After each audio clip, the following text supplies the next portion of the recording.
आसनसोल नगर निगम की रानीगंज बोरो 2 के वार्ड संख्या 93 स्थित राजपाड़ा इलाके के सड़क की स्थिति को देखते हुए स्थानीय लोगों ने नाराजगी जाहिर करते हुए कहा कि जब चुनाव नजदीक आता है तब बड़े बड़े सत्ताधारी नेता वोट मांगने हुए आ जाते हैं और बड़े बड़े वादे करके चले जाते हैं, मगर जैसे ही चुनाव खत्म होता है वैसे ही उनके वादे भी खत्म हो जाते हैं। वर्षों से हमारे इलाके की सड़क की स्थिति काफी जर्जर पड़ी है। वहीं लोगों की शिकायतों को सुनते हुए वार्ड पार्षद आलोक बोस ने कहा कि सड़क मरम्मत का टेंडर पास हो चुका है और जल्द ही मरम्मत कार्य शुरू किया जाएगा। दूसरी ओर मौके पर मौजूद हमारे संवाददाता ने पूरे मामले की विस्तृत जानकारी ली।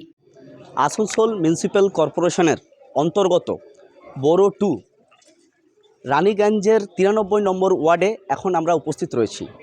উপস্থিত থাকার কি কারণ এটাই হচ্ছে এখানকার স্থানীয় বাসিন্দা যারা বাসিন্দা দোকানদার তাদের বক্তব্য প্রায় কয়েক বছর ধরে এই রোড এখনো পর্যন্ত তৈরি হয়নি। রোডের কন্ডিশন নিয়ে অনেকে বিভিন্ন রকমের মতামত দিলেন। মতামতগুলি সেটাই হচ্ছে যে সামনে আপনাদেরকে সেই চিত্র দেখাবো ক্যামেরার মাধ্যমে, যে ছোট ছোট পটহোল তৈরি হয়েছে। পটহোল তৈরি হওয়ার সাথে সাথে পটহোলগুলো আস্তে আস্তে বাড়ছে এবং সেখানে জল জমায়েত হচ্ছে। বর্ষাকালীন যে সময়টা থাকে, বর্ষার সময় পুরো জল ভরে যায়। স্থানীয় মহিলারা যখন তারা কলে জল ভরতে আসে তাদের দাবি আমরা প্রচণ্ড জলযন্ত্রণা ভোগ করি সেই টাইমে।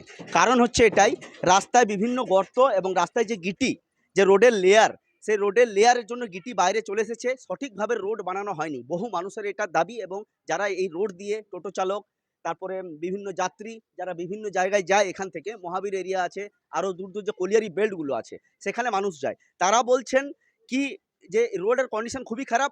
অনেকবার এখানে স্লিপ করে পড়েও গেছে, এরকম ঘটনাও ঘটেছে। স্থানীয় বাসিন্দাদের দাবি ভোটের সময় এখানে ভোট চাইতে আসা হয় কিন্তু আমাদের কোনো কথা শোনা হয় না। দেখুন তার সচক্ষে আপনারা দেখুন সেই রোডের কন্ডিশন। তাদের দাবি এটাই।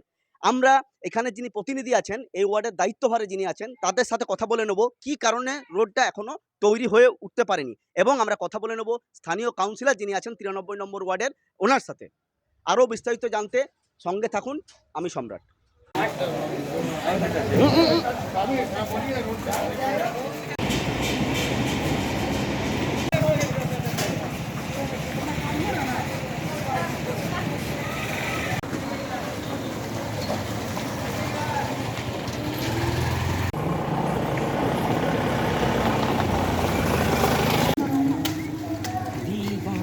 आगे मैं भी है इनका फिर মোটামুটি 10-12 বছর হবে। বাড়ি থেকে যখন রোডে বেরোন, রাস্তার উপরে যখন চলেন বা আপনি কোনো বাইক নিয়ে আসছেন বা কিছু, কীরকম স্থিতি মনে হয় ওকে দেখে? খুব খারাপ লাগে। কীরকম কন্ডিশনে আছে? বাজে কন্ডিশন। মানে কীরকম বাজে করেন?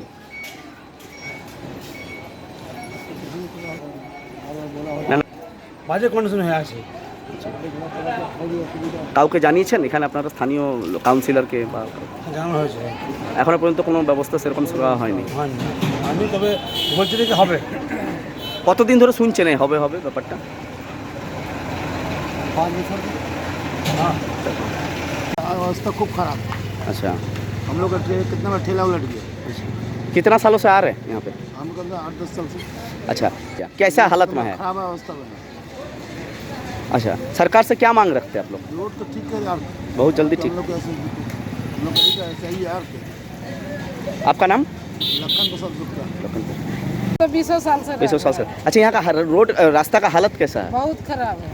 मतलब कितना सालों से ऐसे ही अवस्था में है, खराब कम अवस्था? से कम 6-7 साल से। अच्छा, आप लोगों को क्या क्या प्रॉब्लम होता है ये रोड खराब होने का रोड कारण? से बहुत दिक्कत होता है। क्या दिक्कत होता है? अब गाड़ी आता है इधर पिछुल के घर तरफ चलाता है, रोड से पिछुल रहता है तो आदमी गिरता है, बच्चा गिरता है, कहा नहीं पूरा टू पिच के तो जल को नामे नहीं। 5 से 7 साल से नहीं बन रहा। इसका पहले दिव्येंदु भगत रहा, उसका हाथ से भी किया हुआ रहा, तो कोई तरह हम लोग कॉर्पोरेट से कुछ इधर उधर हो गया रहा, नहीं बना। फिर बीच में इलेक्शन आया, इलेक्शन का बाद में अटक गया रहा। फिर अभी काउंसिलर इलेक्शन होने के बाद अलग का इसमें चाप दिया है, ये बहुत जल्दी हो जाएगा।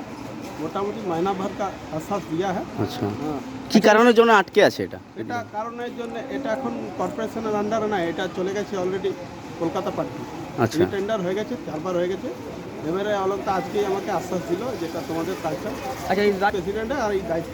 अच्छा रोड ये चीज़ को आप बहुत खराब है बहुत यहाँ का स्थानीय। डिस्टर्ब है। देखिए बात है कौन अच्छा, कुछ टोटो चालक का टाइम में बोला जाता है इलेक्शन का बात हम लोग স্থানীয়দের কিছু কিছু স্থানীয়দের দাবি যে ইলেকশনের সময় আসে ভোট চায়। মানতে আমরা বাধ্য যে রাস্তা খারাপ আছে। में तकलीफ है। बहुत सालों से ऐसा ही कंडीशन है। हाँ 10-11 साल हो गया। अच्छा, अब बरसात के टाइम में एक बार मना है खाली बरसात में पानी सब रोड पे पानी आ जाता है, लल्ली का पानी सब खुले में आ जाता है।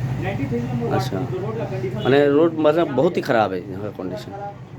क्या लगता है आप लोगों को, क्या लगता है क्या होना चाहिए? बहुत तकलीफ बनता ही नहीं है। कितना नंबर वार्ड है ये? 93 नंबर। यहाँ का काउंसिलर को जनाएं आप लोग ये चीज़? हाँ बहुत जना है, सबको जना है कुछ हुआ नहीं। ना, आपका नाम? खाली बोलता बनाएगा बनाएगा। आपका नाम? मेरा नाम है सुदामा का है। सुधम। ये तो मोटा मोटी हमको लगता है भैया ये तो बना होगा हमको लगता है 12 में बना था। 2012 में 2012 में बना, उसके बाद तो बना ही नहीं। अभी क्या परिस्थिति? का पूरा खंजर हो रखा है, वहाँ से वहाँ तक, वहाँ से आइए आप अरुण टागिस से आइए वहाँ तक और एकदम आगे तक पूरा खत्म हो रहा कितना दूर तक गया है ये रोड? है। ये रोड तो ऐसे आपका चला गया महावीर पुलियारी होते नथवाल वगैरह में चला गया। और कितना आदमी डेली यहाँ आना जाना करता है? बहुत गाड़ी, कम से कम 500,000 गाड़ी डेली आना जाना करता है भाई। कौन किया ये? हम ही लोग डलवाए हैं ना। किस लिए किए? पूरा घर में कीचड़ आता है और आता है, आदमी गिर जाता है उसी में।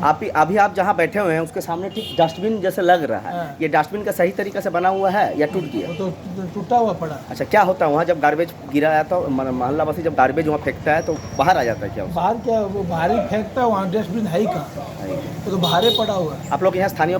रास्ते जरा सा भी सही नहीं है, जरा सा अगर अनबैलेंस हुआ तो गाड़ी पलटी मार सकता है। अच्छा, इसके लिए पैसेंजर को भी तकलीफ हो सकता है। कितना दिनों से देख रहे, कितना दिनों से ऐसा कंडीशन में देख रहे हैं? 2-3 साल से देख रहा है। रोड का ठीक नहीं बना अभी तक। क्या आप लोग यहाँ का शहरवासी हैं, आप लोग टोटो चलाते हैं, क्या मांग रखते हैं सरकार से? सरकार से यही मांग रखते हैं कि रोड सही कर दे, ट्रैफिक को आसानी होगा चलाने में। आपका नाम? मेरा नाम सहराज। क्या देख रही राजपाड़ा का रोड जो पुल टूटा तक? हुआ है पूरा। अच्छा, क्या कंडीशन में है? कंडीशन में टूटा हुआ है, कैसे लगा है? पूरा सालों से मतलब ऐसा कंडीशन में है? हो गया प्राय 6-7-8 साल बेसी हो गया। क्या प्रॉब्लम होता है आप लोगों का? हम लोग का प्रॉब्लम है, टूटा है किसको बोलेगा? जाने सब में दिक्कत। रोड का जो बढ़ना चाहिए, बनना चाहिए। बाकी वार्डों में काम हो रहा है, ध्यान नहीं बढ़ रहा। यहाँ फ्री में हो रहा है। क्या नाम है? राजपाड़ा आपका नाम? राही ठाकुर। वार्ड नंबर वार्ड में कितना है? 37 दोनों आता है। में रोड है पूरा डैमेज है, अच्छा मतलब ना का बराबर रोड है। अच्छा, और बोलिए। मतलब जितना मतलब सब जगह का रोड देखे, लेकिन रानीगंज में रोड रोड बहुत खराब है यहाँ का। बनना चाहिए, यहाँ का काउंसिलर को देखना चाहिए यहाँ का रोड बनाने के लिए। बहुत सी जगह में तो बहुत जगह देखे, एतवारी मोड़ साइड में देखे रोड बना हुआ है, लेकिन इधर आज कम से कम 8-9 साल से रोड वैसा का वैसा ही है। क्या मांग रख रहे, डिमांड क्या रख रहे हैं? रोड बनना चाहिए, और जैसे सब जगह बन रहा बढ़िया लेवल का, अच्छा कंक्रीट का बनाना कंक्रीट का, नहीं तो पिच का बनाना पिच का बनाइए।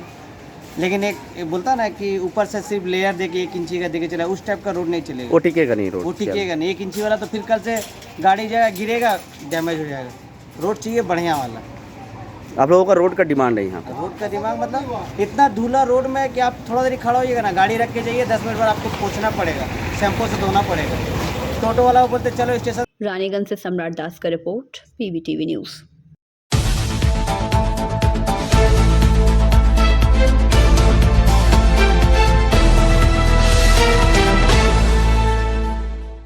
अन्य वार्डों की तरह बांकुड़ा नगर पालिका के 15 नंबर वार्ड को प्रदूषण मुक्त करने के उद्देश्य से लोगों को जागरूक किया गया।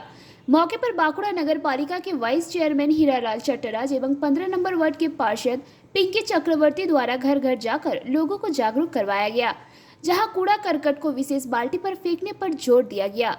इस मौके पर वाइस चेयरमैन श्री चट्टराज ने बताया कि पर्यावरण को प्रदूषित होने से बचाने के लिए एवं इलाके के वातावरण को स्वच्छ बनाए रखने के उद्देश्य से लोगों को जागरूक कराया गया, जिन्हें बताया गया कि सड़ा एवं नहीं सड़ने वाले पदार्थों को विशेष बाल्टी में फेंकने का आह्वान किया गया।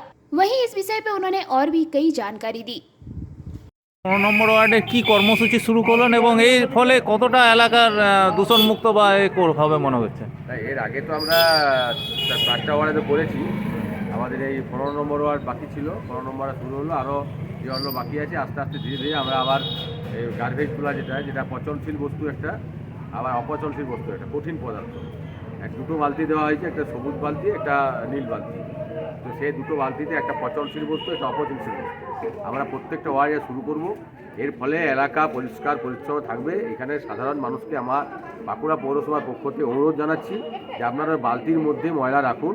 এইটুকুন আমাদের নির্মল সাথী আছে, নির্মল বন্ধুরা আছে, তারা এসে বাঁশি বাজালেই আপনারা ওই দুটো জায়গাতে দুটো বালতি দিয়ে দিন, তাতে আপনাদের এলাকা পরিষ্কার থাকবে। আপনারা এগুলো আবার দেখুন, আমাদের একটা কেশরায় ডাম্পিং গ্রাউন্ডে আপনারা একটা জানেন যে আমরা সেখানে সার তৈরি করার জন্য আমরা এগুলো জড়ো করেছি।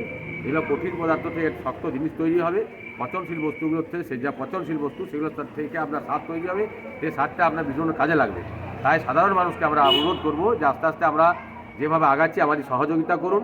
যে অন্য বাকি আছে পরবর্তীকালে সেবারগুলো আমরা আবার চালু করে দেবো। আপনারা এইদেরকে যারা নির্মল বন্ধু নির্মল সাথী রয়েছে তাদেরকে সহযোগিতা করুন, বাইরে ময়লা ফেলবেন না। আমার সাথে 15 নম্বর কাউন্সিলর পিঙ্কি চক্রবর্তী আছে, উনিও মানুষকে বলেছেন ময়লাগুলো যাতে দুটো বালতিতে রেখে ময়লাগুলো ঠিক জায়গাতে দেওয়া হয়। এটা আমি আমাদের বাঁকুড়া মিউনিসিপ্যালিটির থেকে আমাদের বিভিন্নভাবে আমরা মানুষকে সচেতন করছি। আগামী দিনে আরও সচেতন করে যাব, এটা আমাদের প্রক্রিয়া চলবে। ঠিক আছে, কর্মসূচি শুরু হয়েছে এবং কারা করছে এই কর্মসূচি? আমাদের গোষ্ঠীর মেয়েরা এই কর্মসূচি করছে এবং পরিবেশকে যাতে নির্মল থাকে এই কর্মসূচি তারা করছে, যাতে নির্মল থাকে। বাড়িতে বাড়িতে দুটো করে আমরা ডাস্টবিন আগেই দিয়ে দিয়েছি, একটা নীল একটা ডাস্টবিন, একটা সবুজ ডাস্টবিন। মেয়েরাই তাদেরকে বাড়িতে বাড়িতে যেয়ে সেগুলো নিয়ে পরিষ্কার পরিচ্ছন্ন রাখে। এর ফলে কি পরিবেশটা অনেকটা দূষণমুক্ত হবে? এই কর্মসূচিটা যদি আমরা ঠিক করে করতে পারি তাহলে অবশ্যই পরিবেশ নির্মল পরিষ্কার পরিচ্ছন্ন থাকবে। बांकुड़ा से अनूप राय की रिपोर्ट, PVTV न्यूज़।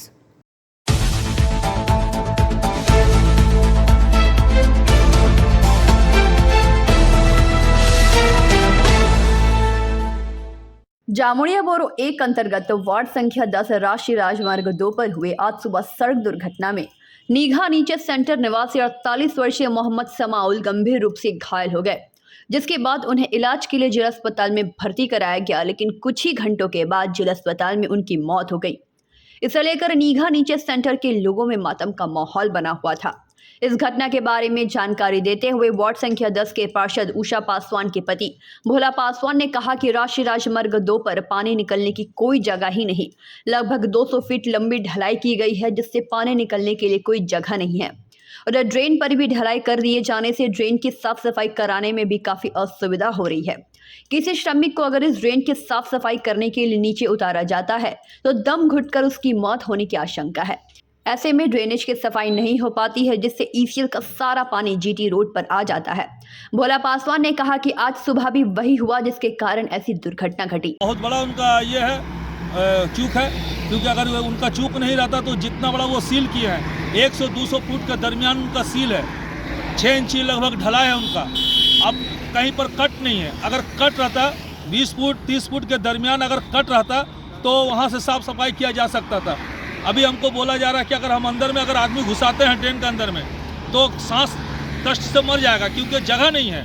200 फुट पूरा लंबा एकदम पूरा टाना ढलाई किया हुआ है, उनको छोड़ना चाहिए था। बीच बीच में 20 फुट के दरमियान 30 फुट के दरमियान एक तो गैप छोड़ना चाहिए था, जिसमें कि स्लैब लगा देता, फिर फॉल स्लैब लगाता और साफ करके फिर लगा देता, लेकिन ऐसा उन्होंने किया नहीं। ECL भी अपना पानी का व्यवस्था नहीं कर रहा है कि कैसे क्या करना है। ये लोग दोनों का लड़ाई में बेमतलब का बेकसूर इंसान का जान जा रहा है यहाँ पर। आपका परिचय? मैं उषा पासवान का हस्बैंड भोला पासवान, 10 नंबर वार्ड। ये मेरा जो वार्ड है, ये जो अभी पानी का जो समस्या है ये 10 नंबर वार्ड में ही हो रहा है।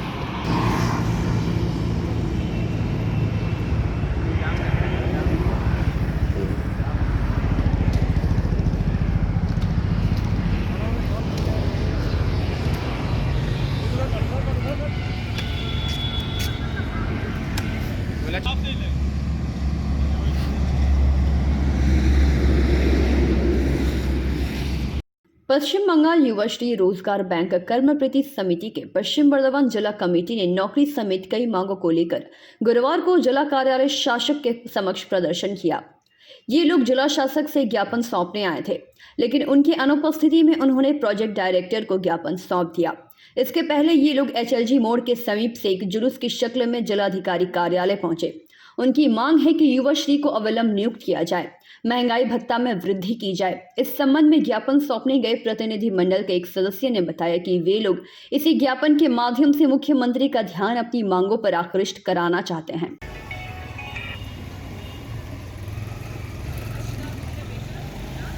নয় চাকরি চাই, ভাতা নয় চাকরি চাই, অবিলম্বে সমস্ত করতে হবে নিয়োগের ক্ষেত্রে যুবশ্রীদের অগ্রাধিকার দিতে হবে। কিসের জন্য আজ ডেপুটেশন? আজকে আমরা এসেছিলাম পশ্চিমবঙ্গ যুবশ্রী এমপ্লয়মেন্ট ব্যাংক কর্মপ্রার্থী সমিতি থেকে, পশ্চিম বর্ধমান ডিস্ট্রিক্ট কমিটি থেকে আমরা আজকে এসেছি। আমরা এডিএম স্যারকে ডেপুটেশন দিতে এসেছিলাম, তো উনি আজকে নেই, তো প্রজেক্ট ডাইরেক্টর স্যারকে আমরা ডেপুটেশন দিলাম। আমাদের 2013 সালে মাননীয় মুখ্যমন্ত্রী আমাদের যুবশ্রী প্রকল্পের যে সূচনা করেন, তাতে তিনি বলেছিলেন প্রতি বছর 1 লাখ যুবশ্রীদেরকে চাকরি দেওয়া হবে। আর কিন্তু আমরা দেখছি যে নিয়োগের ক্ষেত্রে কিন্তু উনি কিন্তু একটাও নিয়োগ কিন্তু যুবশ্রী থেকে হয়নি। যেখানে আমরা দেখছি স্থানীয় নিয়োগ হচ্ছে পশ্চিমবাংলা জুড়ে, কিন্তু নিয়োগ প্রক্রিয়া কিন্তু চলছে, কিন্তু আমাদের যুবশ্রী থেকে একটাও নিয়োগ হয়নি। তো আজকে আমরা কিছু দাবি দাবা নিয়ে আমরা এসেছিলাম এডিএম স্যারের কাছে, যেটা ওনার মাধ্যমে আমাদের মাননীয় মুখ্যমন্ত্রীর কাছে পৌঁছে দেওয়ার জন্য। তো আমাদের দাবি দাবাগুলি হচ্ছে যে আমাদেরকে প্রথমেই আমাদের নিয়োগ করতে হবে। আমাদের দ্রব্যমূল্য অনুযায়ী আমাদের যে ভাতা 1500 টাকা, তাতে আমাদের কিছু হয় না। তো দ্রব্যমূল্য অনুযায়ী ভাতাটা বৃদ্ধি করতে হবে। আমাদের যেসব যুবশ্রী ভাইদের ভাতা বন্ধ হয়ে গেছে, তাদের ভাতা চালু করতে হবে। আর আপনার অ্যানেক্সার 3 যেটা, ওটা কিন্তু আমাদের বন্ধ করে দেওয়ার দাবি আমরা কিন্তু তুলেছি। এখন আমরা এসেছিলাম আজকে, উনি নিলেন, উনি আমাদেরকে আশ্বাস দিলেন যে হ্যাঁ ওটা উনি মুখ্যমন্ত্রীর কাছে ফরওয়ার্ড করবেন। এবারে দেখা যাক, কিন্তু আমরা আশা রাখবো যে আমাদের প্রথম দাবি যেটা, যে আমাদের একটা কিন্তু চাকরির যদি ব্যবস্থা হয়ে যায়, কারণ আমরা কিন্তু যুবশ্রীরা প্রত্যেকেই কিন্তু শিক্ষিত। আপনি দেখলেন আমরা কিন্তু প্রত্যেকেই শিক্ষিত যুব, আমাদের কিন্তু সব সামর্থ্য, আমরা কিন্তু কাজ টাজ করে খেতে পারবো। তো আমাদের যদি একটা নিয়োগের ব্যবস্থা করেন, সবচেয়ে কিন্তু আমাদের সবচেয়ে ভালো সেটাই হয়। আমরা কিন্তু প্রাথমিকভাবে আমরা নিয়োগ চাইছি। আপনার নাম? আমার নাম दिव्येंदु बैनर्जी। आसनसोल से संतोष मंडल की रिपोर्ट, PVTV न्यूज़।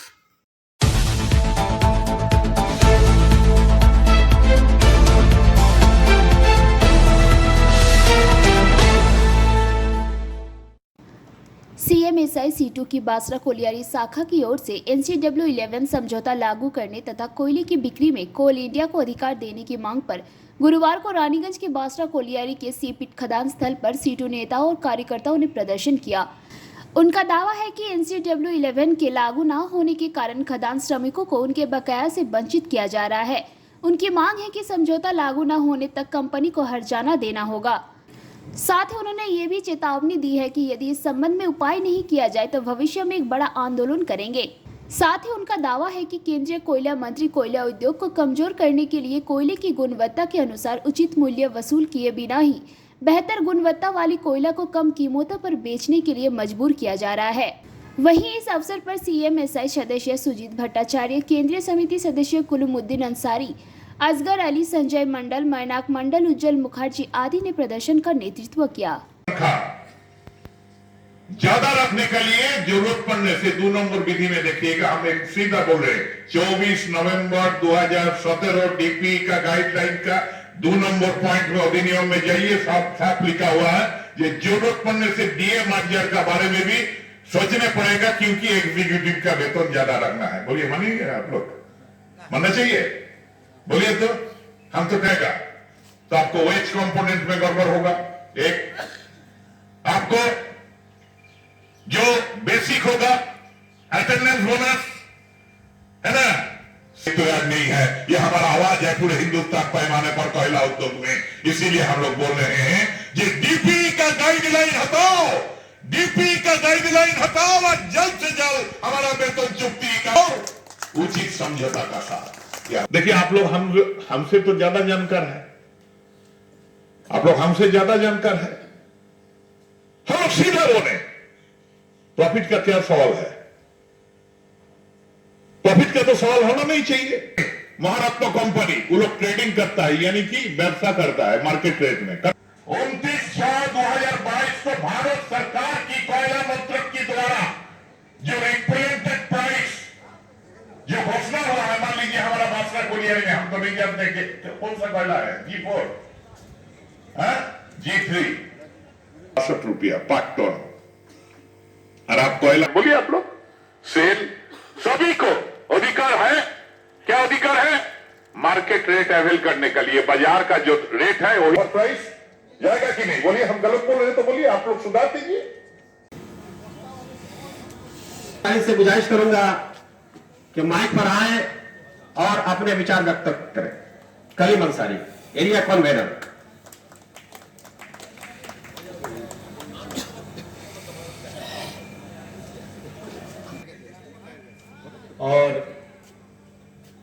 विशेषकर क्रांतिकारी मित्रों,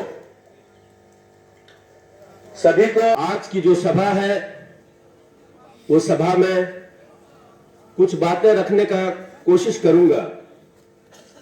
साथ जो हमारे जेबीसीसीआई के मेंबर भी हैं, 7वां जेबीसीसीआई की मीटिंग हुई है और उस मीटिंग में क्या घटना घटी उसके बारे में विस्तार पूर्वक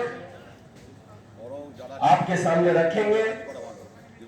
वो अभी रास्ते में है, आ रहे हैं, विस्तार पूर्वक आपके सामने रखेंगे। और हम लोग नहीं चाहते हैं हमारी जो कंपनी है, हमारा जो कोयला उद्योग है, उस उद्योग का स्थिति क्या है। रानीगंज से सम्राट दास की रिपोर्ट, पीवीटीवी न्यूज।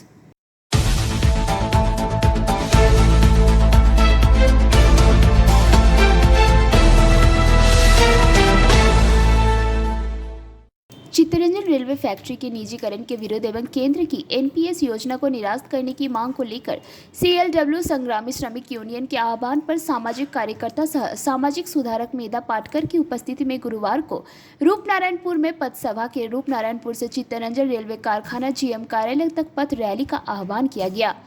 रैली जैसे ही चिरका गेट के 3 नंबर पास पहुंची, चिरका प्रशासन भारी संख्या में रेल पुलिस बल की तैनाती कर गेट नंबर 3 पर ही प्रदर्शनकारियों को रोक दिया एवं केवल 3 लोगों को ही प्रवेश करने की अनुमति दी, जिसके बाद मेधा पाटकर सड़क पर बैठ गए एवं कम से कम 5 लोगों की प्रवेश की मांग करते हुए केंद्र सरकार एवं चिरका प्रबंधन के खिलाफ नारेबाजी की।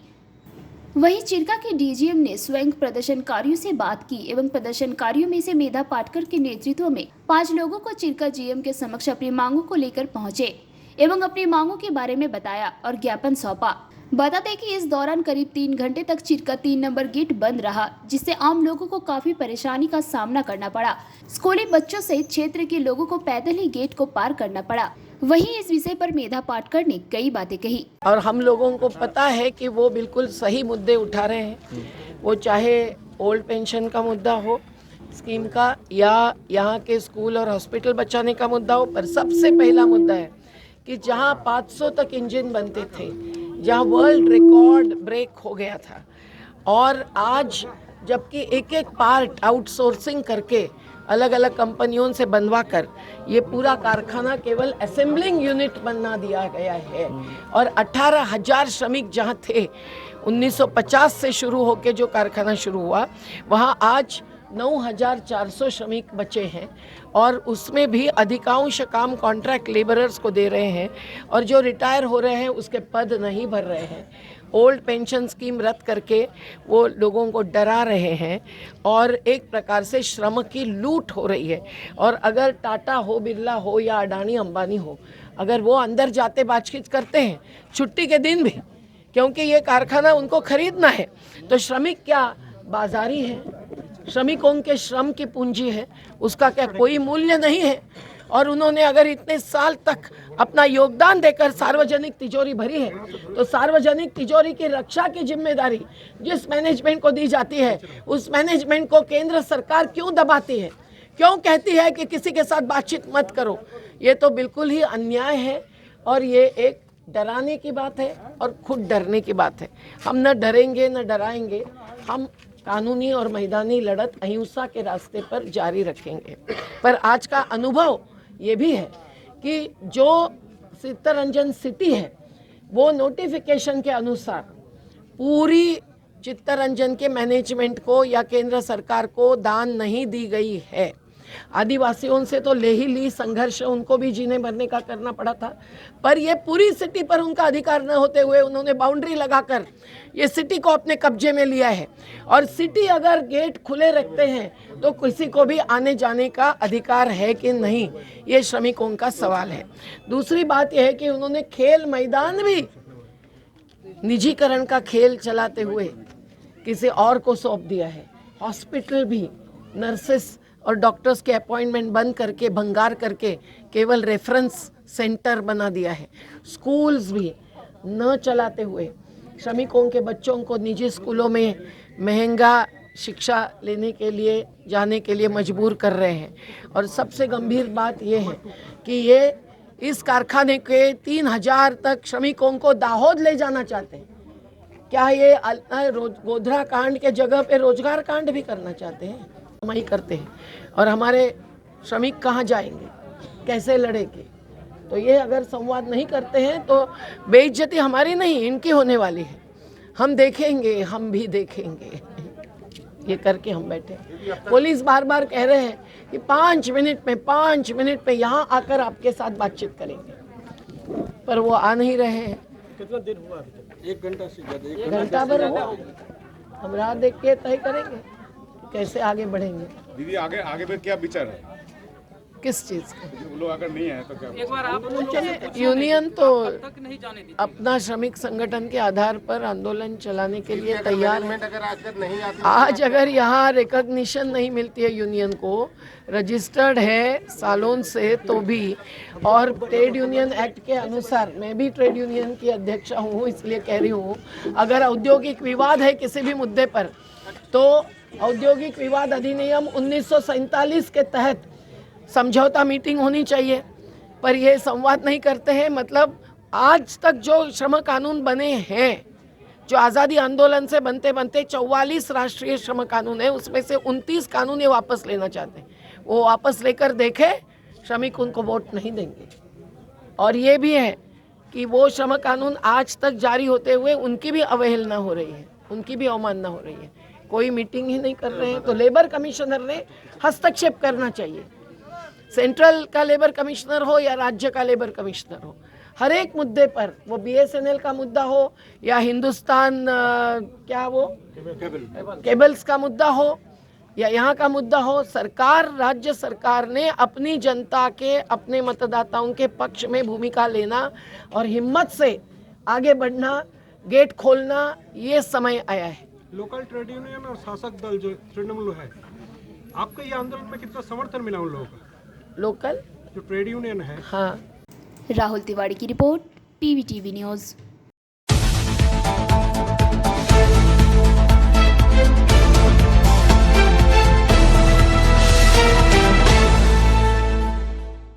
बुधवार की रात दुर्गापुर में परिवहन कार्यालय में बदमाशों ने पुलिस पर कार्रवाई नहीं करने का आरोप लगाते हुए तोड़फोड़ की। तृणमूल के युवा नेता और उनकी टीम पर आरोप लगा है और 4 गिरफ्तार। तृणमूल नेतृत्व के इस खंडन को लेकर गुरुवार को राजनीतिक बवाल शुरू हो गया। बालूघाट पर अवैध अतिक्रमण या लौह अयस्क का कारोबार या बुलडोजर कब्जे के लिए संघर्ष। इस कार्यालय में तोड़फोड़ क्यों की गई, इसकी पुलिस जांच शुरू हो गई है। बताया जा रहा है कि 4 लोगों को पुलिस ने पहले ही गिरफ्तार कर लिया है। इस पूरी घटना को लेकर दुर्गापुर में गहमा गहमी का माहौल है। उस परिवहन कार्यालय में CCTV बाथरूम तोड़े गए। कार्यालय के अंदर काफी हिंसा हुई। कथित तौर पर तृणमूल युवा कार्यकर्ता इमरान खान के नेतृत्व में कुछ बदमाशों ने कथित तौर पर हमले का नेतृत्व किया। खबर मिलते ही दुर्गापुर थाने की पुलिस मौके पर पहुंची। माया बाजार के सामने 2 दुकानों में भी तोड़फोड़ की गई। हालांकि इलाके के युवा तृणमूल नेता इमरान खान का दावा है कि आरोप बेबुनियाद है। इस घटना ने पहले ही राजनीति का रंग ले लिया है। दुर्गापुर पश्चिम भाजपा विधायक लक्ष्मण घुरई का आरोप है कि दुर्गापुर उपचुनाव से पहले ही तृणमूल ने रेत और लोहे के अवैध कारोबार में शामिल होकर आतंकवादों को शुरू कर दिया है। भाजपा इसके खिलाफ चौतरफा लड़ाई लड़ेगी। हालांकि तृणमूल नेतृत्व ने इसका प्रतिवाद किया है कि भाजपा के आरोप को निराधार है। इमरान घुसा है, सरवन घुसा है, दीपक घुसा है, धक्का-धुक्की किया है लोग, जाके लेडीज लोग को, सरवन भी था। ये लोग कौन है? चोर है, यहाँ का माफिया है, गुंडा है, पुलिस लोग का पैसा खाता है, चुतिया है लोग। सामानों लिया गया, क्यों किया? सरवन किया, इमरान किया है, दीपक किया है, पता नहीं क्या झमेला है लोग को। बोलो क्या बोला हो कि तुम मारेंगे पीछे? हाँ बोला, घर में घुस के शाम को टाइम में मारा लोग, धक्का-धुक्की किया। हाँ धक्का-धुक्की किया है हमको। ये लोग कोई पार्टी से है? TMC पार्टी का है लोग। इमरान है TMC पार्टी का, चोर के साथ में रहता है, पार्टी करता है TMC का। पार्टी को पुलिस में कंप्लेन कीजिएगा आप। हाँ कंप्लेन, कोर्ट में कंप्लेन केस करेंगे। पुलिस नहीं लेगा केस, पुलिस तो लोग पैसा खाता है, पुलिस कैसे लेगा केस? अरे क्या कंप्लेन पूछ रहा है? तुम कहाँ गाड़ी तोड़ा नहीं दिखाई दे रहा, क्या तोड़ा है? अरे सामान क्या लिया? मेरा आदमी को मार रहा था, मेरा लड़का था घर में, मेरा लड़का को धक्का-धक्की दिया है। सामान क्या लिया घर से? सामान मेरा चैन छीन लिया था।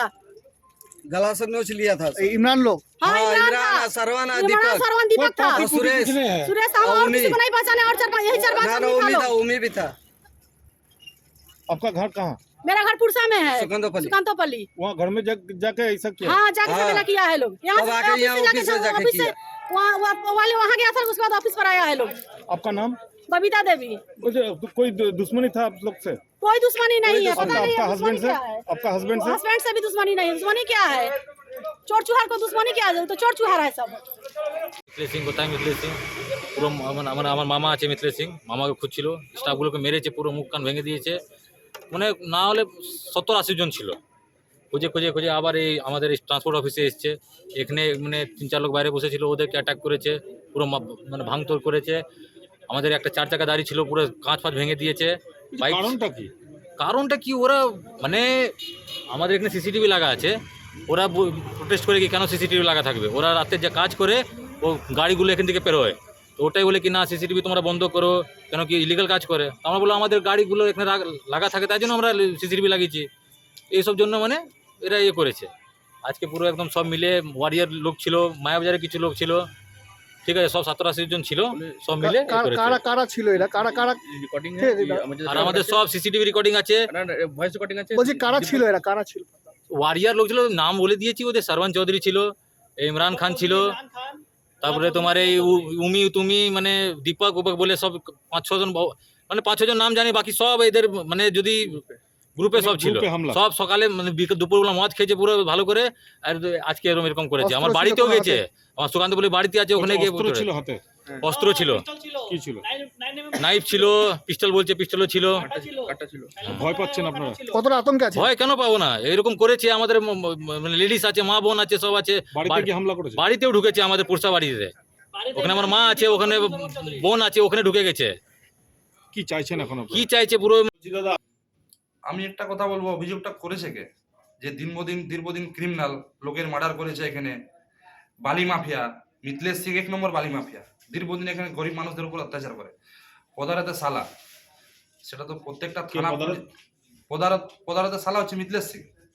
ওই অফিসে যত কারেক্টেড কাজ, ওইখানে বসে একটা নর্মাল অফিসে 4-4টা সিসিটিভি ক্যামেরা লাগানো থাকে, পাবলিক রেগে ওদের অফিস ভাঙচুর করেছে। আমরা তো যে ছাড়িয়েছি, যদি আমাদের বিরুদ্ধে ওই সিসিটিভি ফুটেজ দেখাতে পারে, আমরা লাঠি ফাটি চালিয়েছি, আইনগত যে ব্যবস্থা হবে সেটা আমরা মাথা নোটো করে নিব।